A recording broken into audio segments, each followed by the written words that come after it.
Jitu Vaghani press conference યોજી રહ્યા છે, સીધા જઈએ ત્યાં. લોકશાહીમાં મત આપવાની છે ત્યારે નરેન્દ્રભાઈના નેતૃત્વમાં ભારતીય જનતા પાર્ટીના કમળ ઉપર આપણે બધા મતદાન કરીને આ દેશની લોકશાહીનું સાચું જતન કરીએ.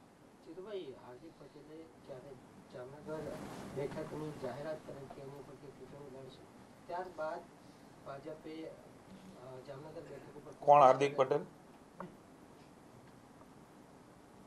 કોંગ્રેસની અંદર હવે જોડાવાના છે. અનામતનો ચહેરો છે. મને એવું લાગે છે કે ભારતીય જનતા પાર્ટી એના બળબૂતા ઉપર છે.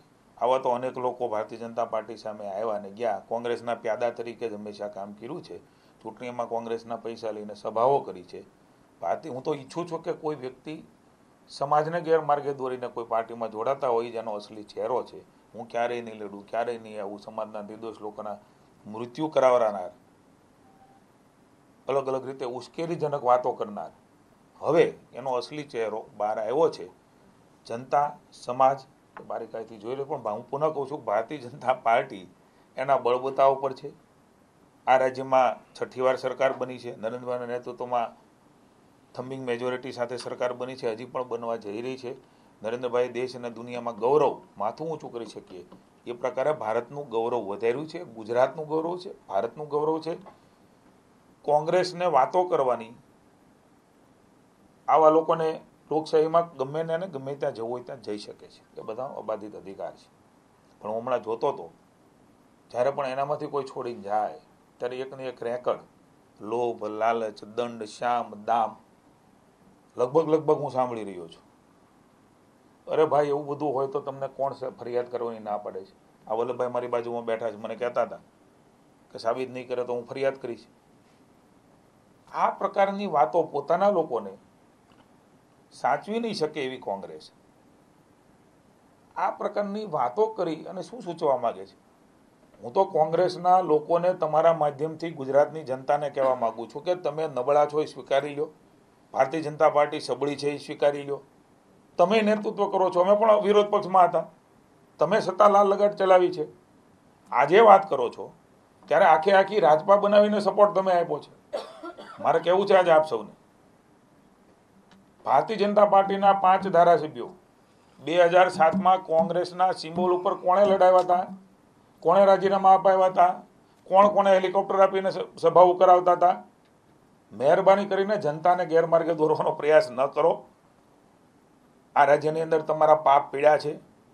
કેટલી વાર સરકારો ઉથલાવાના પ્રયાસો, ઉથલાવી ચૂકેલા લોકો, એ લોકશાહીની વાતો કરો છો. અમે પવિત્ર રીતે જેમને આવવું હોય, મેં અગાઉ પણ કહ્યું છે, રાજીનામું ધારાસભ્ય તરીકે આપીને આવે છે. પુનઃ એકવાર જનતાની વચ્ચે જઈને જેને લડવું છે, વલ્લભભાઈ નથી લડવાના, એ લડીને જીતવાના છે, જનતાનો વિશ્વાસ જીતવાના છે, એટલે હકુબા છે. તો જનતાએ મત આપ્યો છે, ભાજપના પ્રતિક ઉપર મત આપ્યો છે, મોહર મારી છે. પહેલા જ્યાં પણ હોય જનતા પણ સહી કરી દેતી હોય ત્યારે મને એમ છે લોકશાહીમાં સૌથી અગત્યનું એ જનતા જ્યારે ચૂંટીને પ્રતિનિધિ બનાવીને મોકલતા હોય છે ત્યારે એ હોય છે. એટલે કોંગ્રેસને કંઈ રહ્યું નથી, હવામાં હવાતિયા મારે છે. મને એવું લાગે છે કે સમગ્ર નેતૃત્વ 2017 પછી નવું આવેલું નેતૃત્વ અને પૂર્વ નેતૃત્વ જે નરેન્દ્રભાઈથી માંડી, કેશુભાઈથી માંડી, આનંદીબેનથી માંડી, ક્યારેય આ રાજ્યમાં કશું જીતી શકી નથી. 2017 પછી આવેલી તમામ ચૂંટણીઓ કોંગ્રેસ હારી છે, જનતાએ હરાવી છે. જિલ્લા પંચાયતો તૂટી છે, નગરપાલિકાઓ તૂટી છે. પાપ તમારું છે અને રાજ્યની જનતાને હવે ચિંતા તો મને એવું લાગે છે કે સાતવજી ભાજપની કરે છે.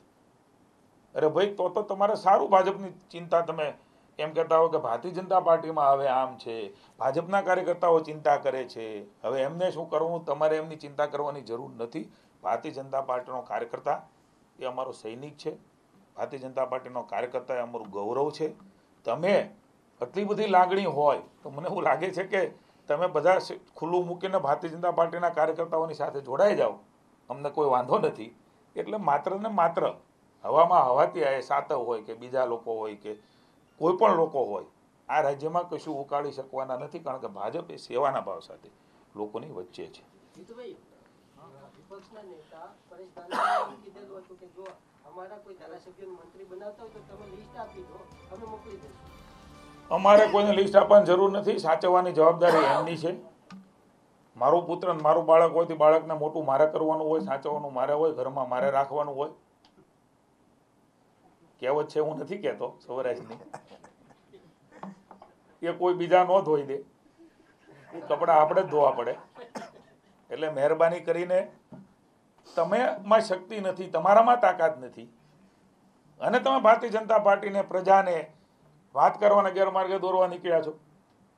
તમને કોણ, તમે નેતૃત્વ વિહીન છે, તમારામાં શક્તિ નથી, તમારામાં હવે કોઈ જવાન નથી, કોઈ છે નહીં, નિવેદનો અપાવરાવા કરે છે. તો આ વલ્લભભાઈ આવ્યા, કોઈ નહોતું તો કેવી રીતે આવ્યા? 3 દી પહેલા મેં જાણ્યું તો કે હવે બધું આમ છે ને કાંઈ, તો પછી તો છૂટું મૂકી દો ને ભાઈ. વલ્લભભાઈને મનાવવા કેમ સવારથી નીકળ્યા છે?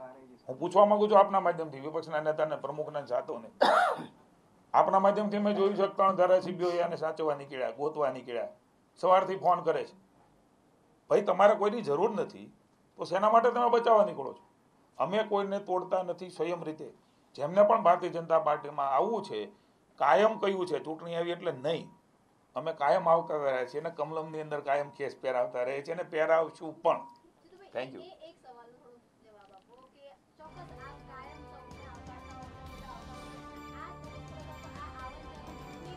મને એવું લાગે છે કે તોડફોડ એટલા માટે ન કહી શકાય, રાજીનામું આપીને લોકપ્રતિનિધિ તરીકેનું એ ભાજપમાં જોડાય છે.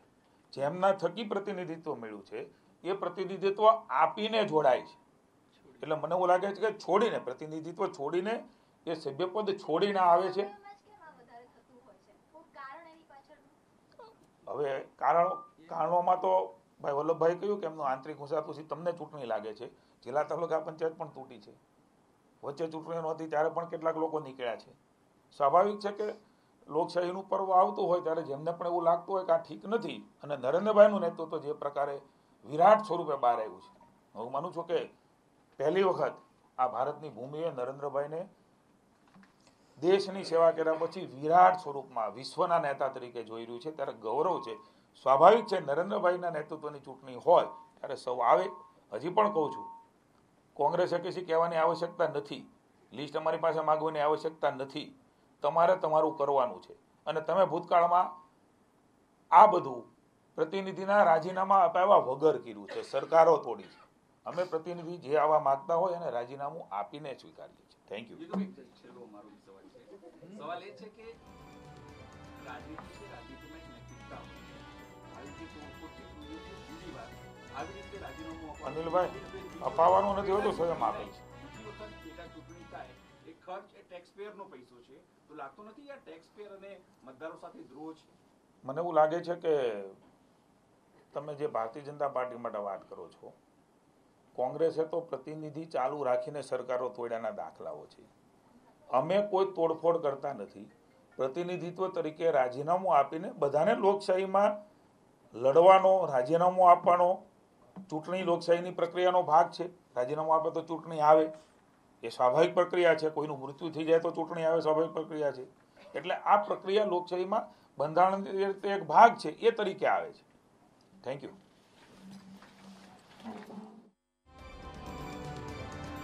કોન્ફરન્સ કરી અને કોંગ્રેસે લગાવેલા તમામ આરોપોનો જવાબ આપ્યો અને કહ્યું કે કોંગ્રેસ પોતાના ધારાસભ્યોને નથી સાચવી શકતી, અને તોડજોડની જે આરોપ લગાવવામાં આવી રહ્યા છે કોંગ્રેસ દ્વારા તેને પણ લઈને જીતુ વાઘાણીએ જવાબ આપ્યો.